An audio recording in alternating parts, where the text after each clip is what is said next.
All right, bag number 19. Let us get started.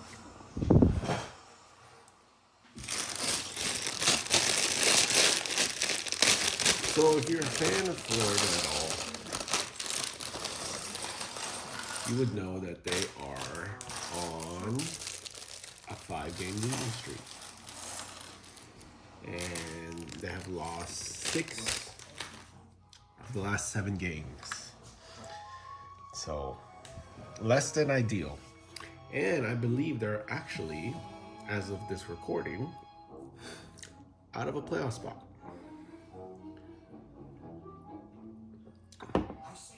And not only are they out of a playoff spot, the teams in front of them have games in hand. So not only are they not in the playoff spot, they're actually not in a playoff spot. You know, whatever. So why do I think that's happening? So watching the last few games, or just if you've seen any of the games they played outside Chicago, but even then, I would say that their issue at the moment is defense, team defense, and it's disappointing considering that's what they were known for last year. That's how they won the cup. They were the best defensive team. The Stanley Cup final was advertised as the best defensive team goes up against the 2 of the most lethal players out there, and Connor McDavid and Leon Draisaitl. So what's happened? Well, a couple of things. And for starters, I think where we need to start or begin, I actually want to go back to the players they've lost. And I think that's where this conversation should start. This should start all the way to the summer that the Panthers had. They lost OEL, Montour, Stenlund, Lomberg, etc. But why did they lose them? Because they didn't have the cap space. You know, that's what happens to championship teams. Usually players get pilfered, they get paid more money, and they leave, and that's what winning a cup does for you. You automatically become a bigger commodity in this league. Now, was all that of it, losing all those players, not even being able to bring a single one, and bringing on some of these players that so far have been less than ideal? The answer is yes. It was unavoidable, but it wasn't avoidable this summer. It was avoidable had they not signed Spencer Knight to that contract, the 4.5. Not to say that Spencer Knight's been bad this year. He actually hasn't. Eye test wise, I actually think he's been better than Bobrovsky this season so far. So why do I say that that's the reason for this? Because very few teams can survive with $14-15 million tied to goaltending. I mean, you know, Tampa, who's won, 2 of the 2 cups in recent memory.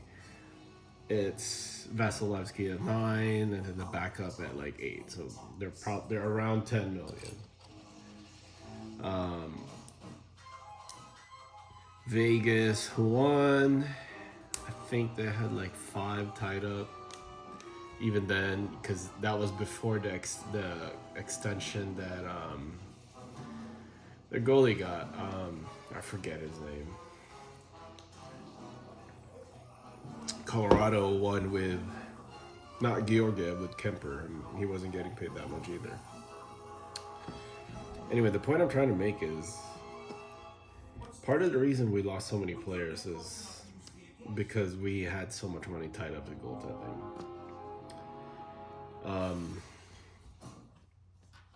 So think it. So right now it's for like a 14.5, and then there's Dreger, who's I'm not sure if his salary's kind of. I don't think he got waived, but no one picked him up. But I think he travels with a team, so his salary technically doesn't count. But Bob's at 10, Spencer Knight's at 4.5, so that's 14.5 tied to goaltending. Now imagine if, for all the brilliance that Bill Zito has had, there's been a couple moves that, to me, have been, that stands out as bad in a sea of good moves. Obviously, the guy won a cup, so it's hard to criticize him too much. But I mean, it's everything's fair here. I'm not saying anything out of bounds. The bad move, the first bad move was Ben Sherratt. Can't argue with that. He gave up a first, he overpaid for Ben Sherratt, and that ended up being a really bad move. Just to, that was less than fruitful. Sherratt was bad, gave up a lot of assets and all that. And then the second one, in my opinion, is the Spencer Knight contract. He was coming off his first rookie deal expiring. He got extended. He was an RFA, and he got extended to, I don't know, I think it was 3 years, $4.5 million, and his track record was essentially his performance against Tampa. Let's just say it like that. I think they signed him based on potential. They thought that he was going to replace Bob, that we weren't going to win another Bob because Bob was less than ideal at the time. And they signed him to that deal. And then obviously everyone knows he missed a season due to, he entered player assistance, which I'm not gonna call him out for that. Mental health is important to anybody. But at the end of the day, that's $4.5 million.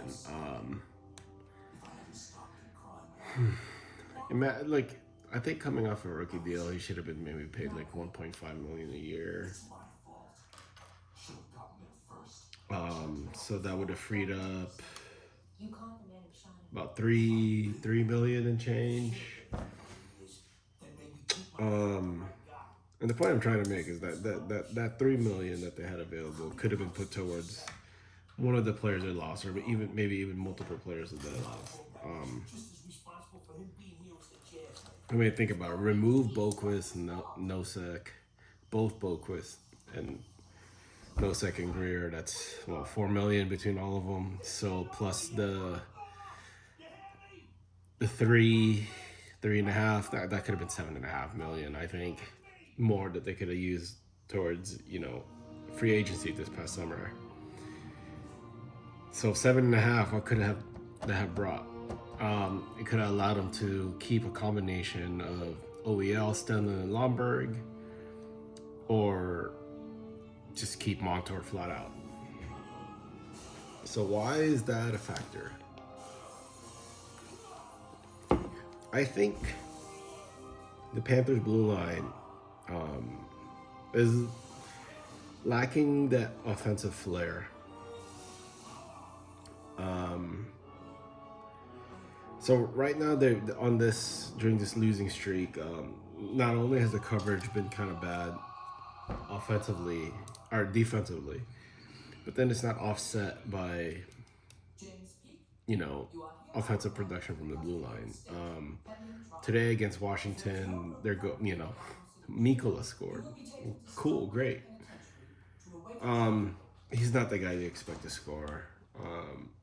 And so far, just based on this season, the only one that's been reliable offensively from the blue line is honestly Forsling and Mikola, I guess. But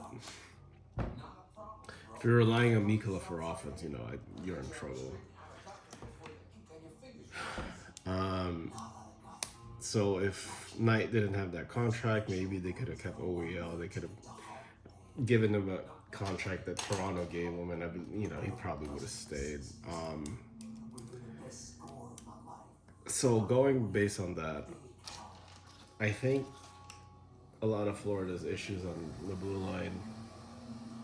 Kulikov is playing a pair too high. He should be on the bottom pairing. And what made last year's blue line so effective is that there was an offensive threat on every pair, right? Just looking at last year's team, the top pair had Forsling and I guess Ekblad, but not really. Second pair you had Montour, third pair you had OEL. This year we're relying on Ekblad more for offense, and for whatever reason he cannot hit the net. It's unbelievable. He cannot hit the net. It's shockingly bad how much he's awful at hitting the net.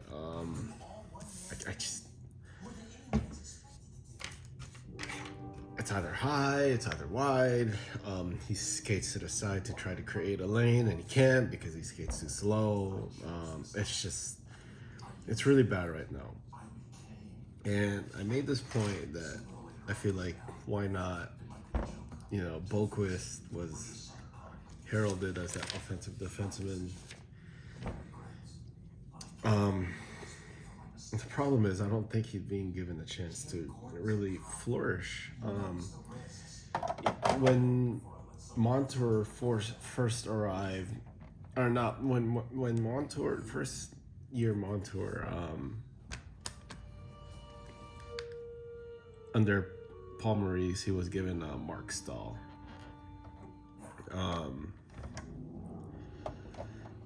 Mark Stahl isn't one of the better defensemen out there. In fact, he is one of the worst when he was still playing.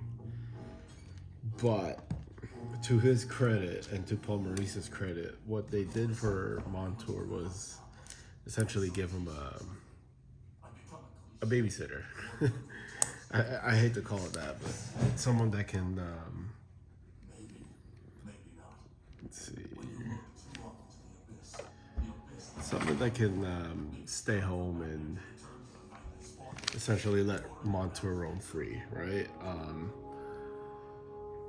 And Boquist, I feel like, hasn't been given that opportunity to be offensively free, jump up on plays and wheel and deal or whatever.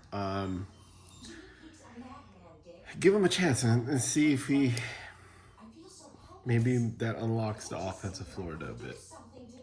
I know he's been bad so far in games, but look at his pairings. He's been paired with Schmidt or Belinsky or anything like that, and that's not really, a stay-at-home defenseman. Belinsky says being relied on the power play, was on the top unit, so he's seen as an offensive defenseman. Schmidt isn't really a lockdown guy, so I don't know. Why not pair Boquist with Mikola and see where that goes? And then Kulikov with Schmidt, Belinsky, or whatever. But anyway, that's beside the point. So had all that money that the excess, the 3 million from Knight. You know, maybe we could have signed Montour. Or if not Montour, we could have kept Lomberg, Stenlin, and OEL.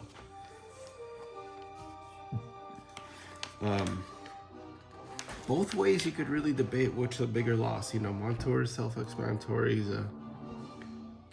He's a really good second pair defenseman. He ran the power play. 5-on-5.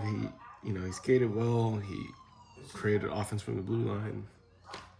And he's actually doing really well in Seattle. You know, I'm really happy for him.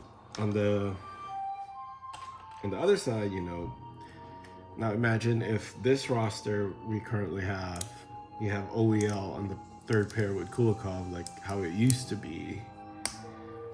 You know, address the need with whether it is, you know, I'm gonna get some coffee, Dad. I'll be right back. you know, whether it is with Anna Boquist still or whatever. What I'm trying to say is this team could really use an OEL right now. He's doing well in Toronto as well. And then on top of that, I don't know, this team just doesn't have the same intimidation factor it used to, you know, like Lomberg was a pest. He brought energy. If the team was low on energy, he'd go out there, lay down a couple of hits, get into a fight, energize the team, you know, and that's just not happening. I mean, I don't see anyone in the bottom six able to fill that role. Like who Greer, and I don't know. You know, Giles I thought was pretty good, but I don't know, he didn't have that Lomberg effect, or even Cousins. He's not a good hockey player, but this team doesn't have that bite. Kachuk's playing awful, Ben is playing awful, and the team's not really being physical. The whole thing about Florida was that they were dirty, big, they're hit, they're fast, they're mean. I don't know if I see any of those. The identity the team had, I don't see it. I just don't see it. I don't see a physical team. I don't see a mean team. I mean, I don't even see the dirty part anymore.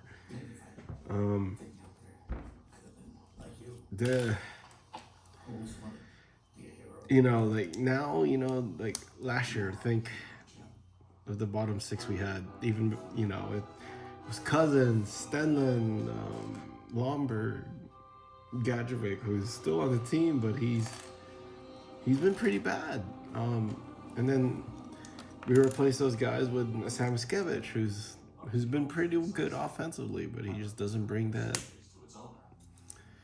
flavor that the team last year had.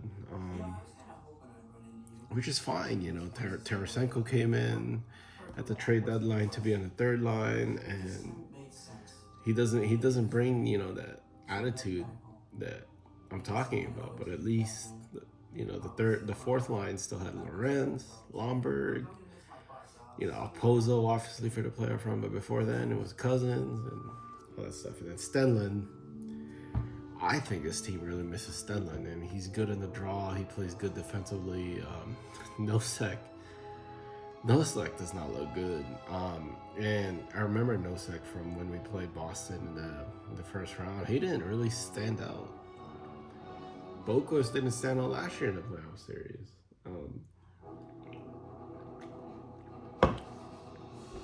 So let's start there.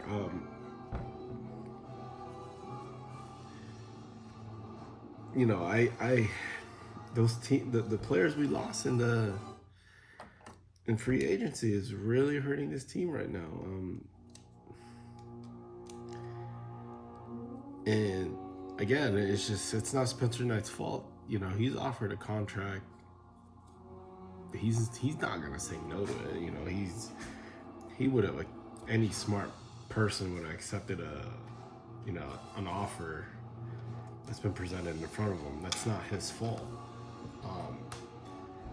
That's more on Zito, honestly. And for the first time in years, since, obviously we won the cup. I guess again, I'm not complaining, but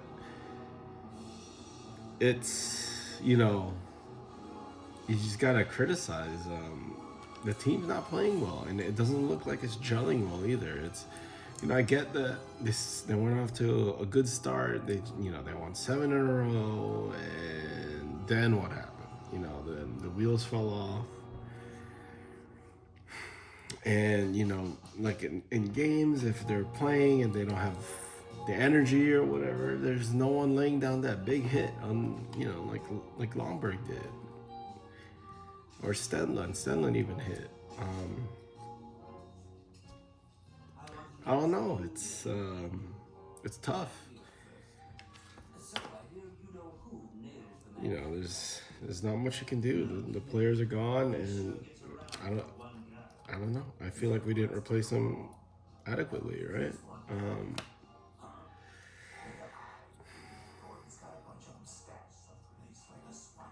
So at the end of the day, I don't know. It's the team obviously just needs to figure it out. But then I don't know. I don't see contender right now. All the losses that the players we lost, that people were saying, can Florida overcome those losses? And it's not happening. It's just not happening right now. And it's all going back to that Spencer Knight contract. And I hate to say that because he's been awesome this year, and I've really been happy. It makes me really happy that he's been awesome. He played well enough to get a win in Chicago, and that didn't happen. So I don't know. I guess it's just it's just unfortunate.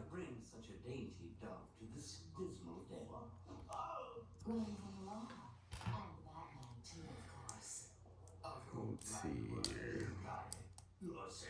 So so besides that, let me preface this by saying I own his jersey. I'm a big fan of his. He got drafted by the team. He's been here this whole time. He's an absolute warrior. He played through so many injuries 2 years ago when they lost to Vegas, and and obviously I'm talking about Aaron Ekblad.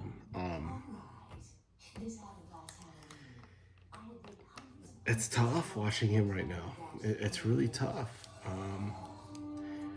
Arguably, he looks worse, which is really unfortunate. He does not look good out there at all, which is so unfortunate. All those reasons that the team had wanting to trade him, and I think we're seeing those reasons now why they wanted to trade him. He's been really poor.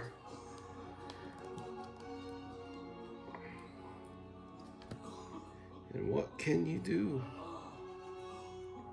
It's midnight, darling. Time to unmask. What can you do?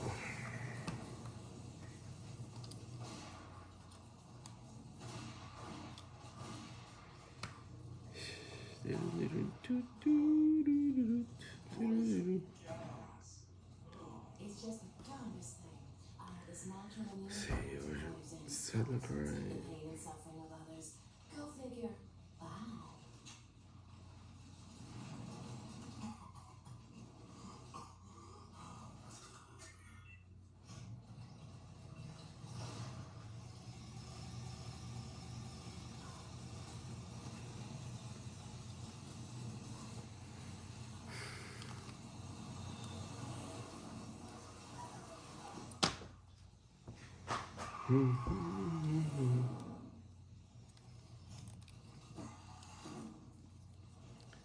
So then I don't know. So what's next? What can Florida do? No one's gonna help them out with the trade. No one's gonna let them buy low or anything like that. I'd like to hear you do better. Essentially, the only thing they can do is the team needs to figure it out.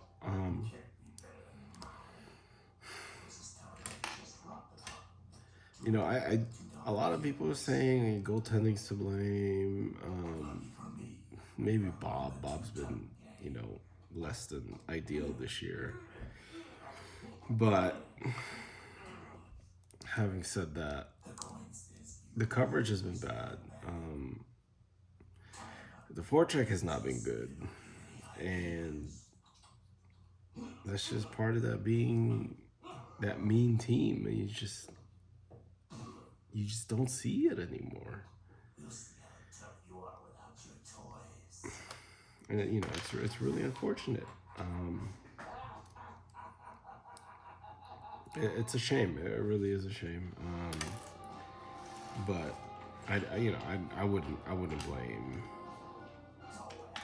blame Spencer Knight or the goal everything entirely on the goalies. It's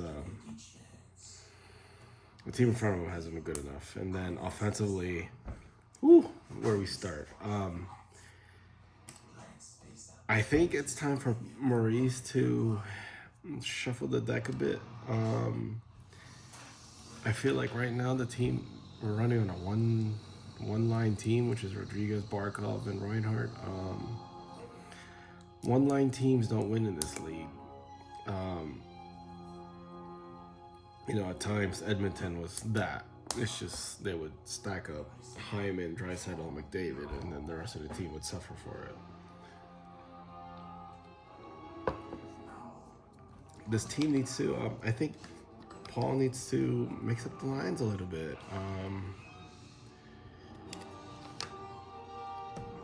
It's just not good enough right now, you know.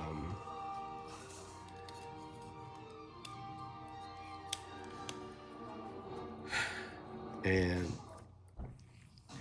I think we're better off having more than one line work. Like, why not get Reinhardt back to Lundell and Lusterinen? Because otherwise, those two have not contributed anything offensively.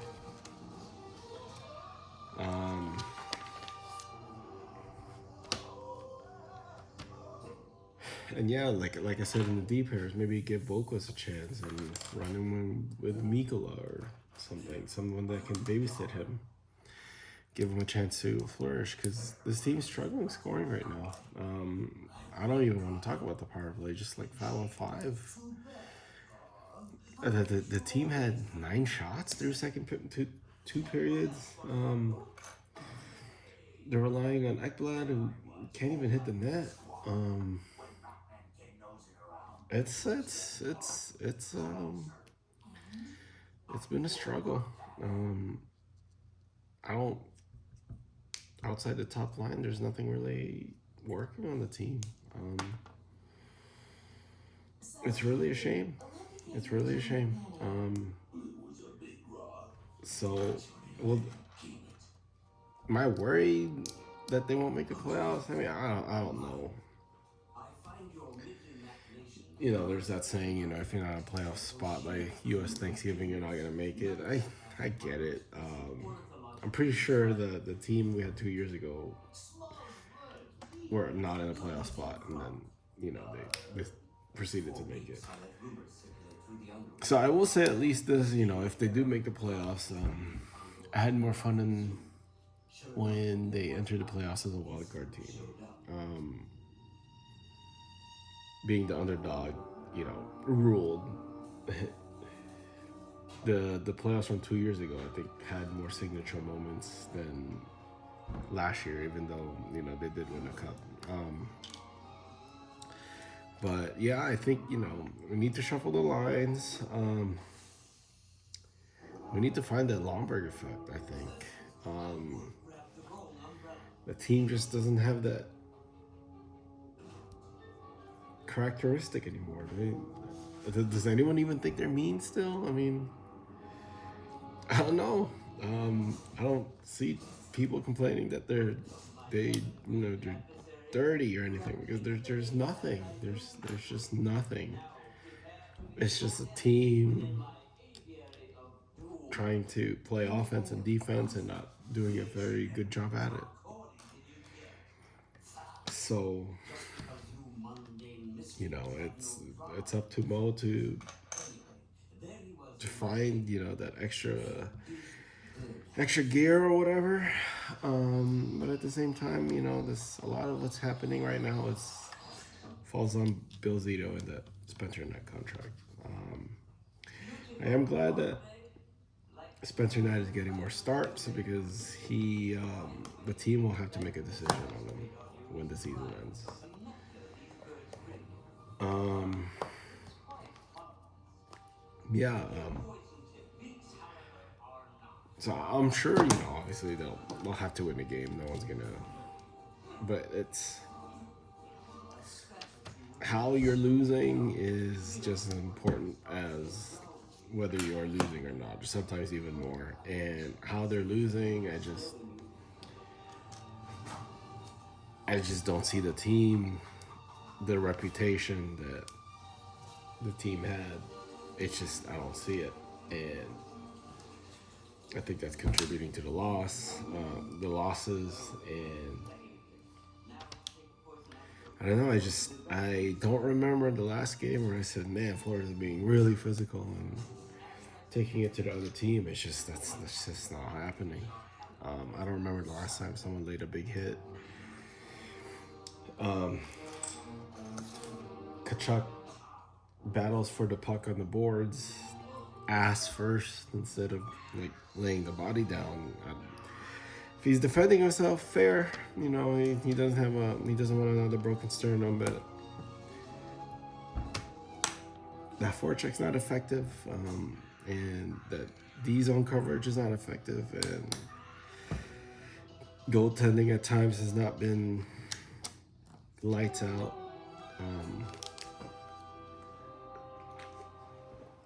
Yeah,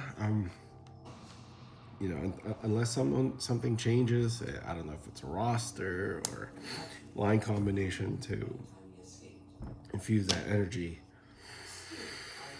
I don't know. I don't know how to fix it. You can't just tell any of the players, "Hey, I need you to provide energy like Lomberg did."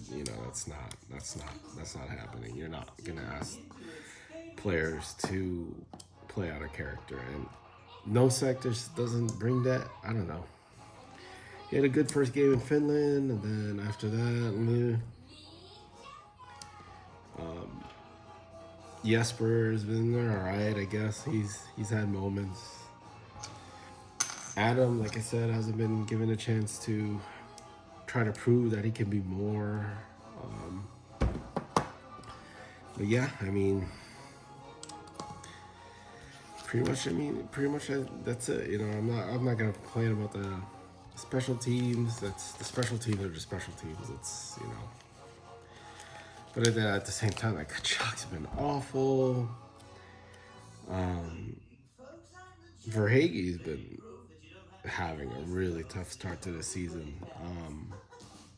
Puck's bouncing over his stick. He's not hitting the net.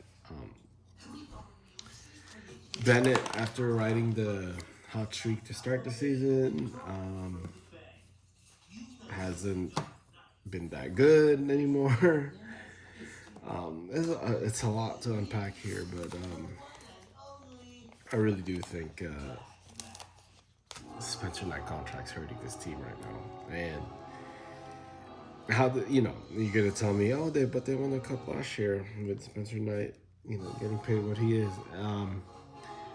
Yes, that's true, but then you can't really ignore that a lot of the players that we had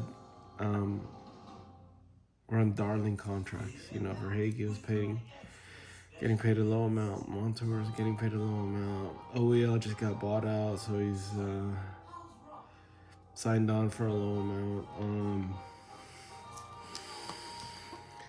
It was just a perfect storm of darling contracts, and you know, it is what it is. The team will need to figure it out. Um, you know, whether they do it or not, I guess we'll see. Um, Maybe they're tired. They making 2 Stanley Cups in a row and playing a playoff style of hockey all year. Maybe they're tired, and it's happening much sooner than they ever, than they anticipated.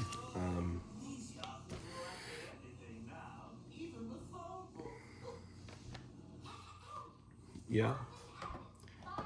Where does this go?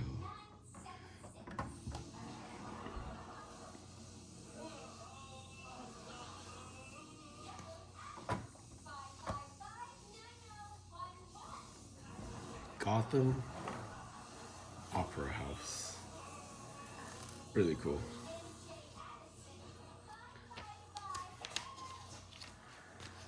Yeah, really, really cool. But anyway, Bag 19 is done. So yeah, I just wanted to get my thoughts out on why they're losing. Whether let me know if you agree or disagree with my opinion, but I think that's what's happening. So that's gonna conclude it for this one. This is actually bags 1 through 19, and we just finished the first booklet. So now we're gonna go to booklet number 2. But I will save that for tomorrow, as it is. What time is it? 3:30 in the morning. So, thank you for tuning in, and see you in the next one. Keep building.